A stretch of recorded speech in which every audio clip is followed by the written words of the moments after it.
नमस्कार दोस्तों, आज के हमारे इस वीडियो में हम आपके लिए पाप मोचनी एकादशी की व्रत कथा लेकर आए हैं। युधिष्ठिर महाराज ने भगवान श्री कृष्ण से पूछा, हे केशव, कृपा कर आप मुझे चैत्र मास के कृष्ण पक्ष में आने वाली पाप मोचनी एकादशी के विषय में बताएं।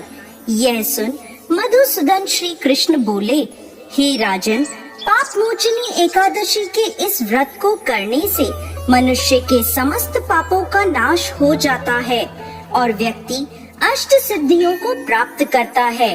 पाप मोचनी एकादशी की व्रत कथा के अनुसार अनेक वर्षों पूर्व देवताओं के कोषाध्यक्ष कुबेर के पास चैत्ररथ नाम का अत्यंत सुंदर उपवन था, जिस उपवन में भोलेनाथ के परम भक्त मेधावी ऋषि तपस्या कर रहे थे।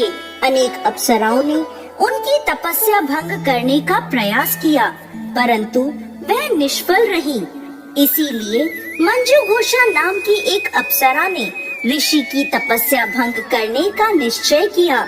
मेधावी मुनि के आश्रम से कुछ दूरी पर वह मधुर वीणा बजाने लगी और गायन करने लगी।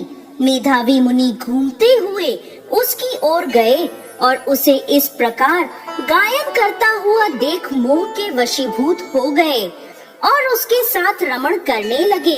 भगवान भोलेनाथ के रहस्य को वह भूल गए। ऐसे ही रमण करते हुए बहुत समय बीत गया।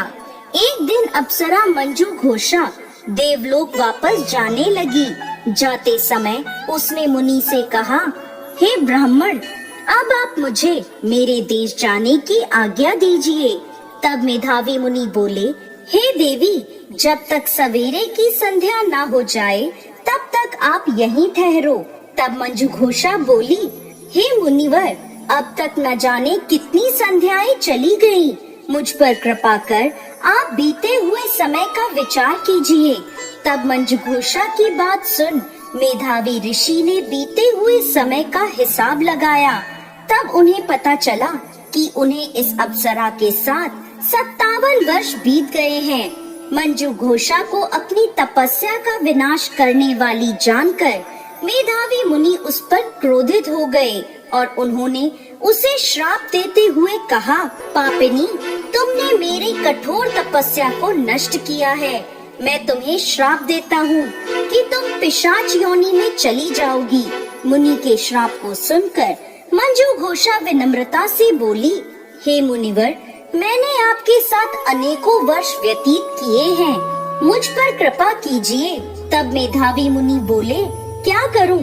तुमने मेरी बहुत बड़ी तपस्या नष्ट की है।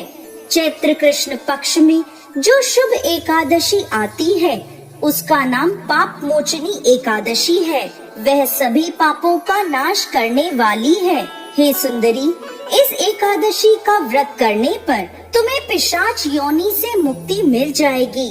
ऐसा कहकर मेधावी मुनि अपने पिता च्यवन मुनि के आश्रम में चले गए।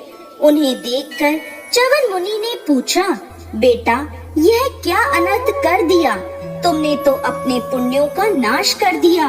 तब मेधावी मुनि बोले, पिताजी, मैंने पाप किया है। कृपा कर कोई ऐसा प्रायश्चित बताएं जिससे मेरे पापों का नाश हो जाए। तब च्यवन मुनि ने कहा, चैत्र कृष्ण पक्ष की पाप मोचनी एकादशी का व्रत करने पर तुम्हारे पापों का नाश हो जाएगा। यह सुन मेधावी मुनि ने विधि पूर्वक पाप मोचनी एकादशी का अनुष्ठान किया, जिसके प्रभाव से उनका पाप नष्ट हो गया और वह तपस्या से परिपूर्ण हुए। इसी प्रकार मंजू घोषा ने भी पाप मोचनी एकादशी के उत्तम व्रत का पालन किया, जिसके प्रभाव से वह पिशाच की योनि से मुक्त हुई और दिव्य रूप धारण कर स्वर्ग लोक चली गई। हे राजन, जो मनुष्य पाप मोचनी एकादशी का व्रत करते हैं उनके सभी पाप नष्ट हो जाते हैं और पाप मोचनी एकादशी को पढ़ने और सुनने से सहस्त्र गोदान का फल प्राप्त होता है। यह व्रत बहुत पुण्यकारी है। जय श्री हरि विष्णु।